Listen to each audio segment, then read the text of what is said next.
Hi friends, చాలామంది లైఫ్లో కష్టాలు రాగానే దానికి సొల్యూషన్ ఖచ్చితంగా సూసైడే అంటారు. ఇన్ఫ్యాక్ట్ నేను కూడా అదే సొల్యూషన్ అనుకునేదాన్ని. బట్ అలా ఆలోచిస్తూ ఉండగా నిజంగా అదే కరెక్ట్ సొల్యూషనా అని అనిపించింది. మీరే చెప్పండి, ఈ ప్రపంచంలో ఎన్నో జీవరాశులు ఉన్నాయి కదా, దాంట్లో ఏ ఒక్కదానికైనా కష్టం లేకుండా ఉందా?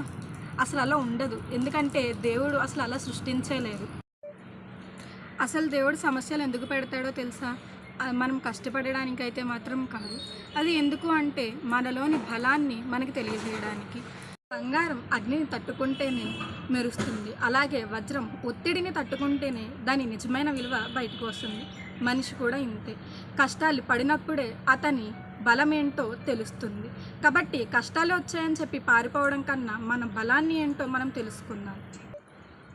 మన బలాలు ఏమిటి, మన ప్రతిభ ఏమిటి, ఒక అడుగు ముందుకు ఎలా వేయాలి అని ఆలోచించిన నాడే మనకి పరిష్కారం దొరుకుతుంది. కాబట్టి సమస్యలు నీ జీవితానికి ఫుల్ స్టాప్ కాదు, అవి నీ బలాన్ని గుర్తు చేసే కామాలు మాత్రమే.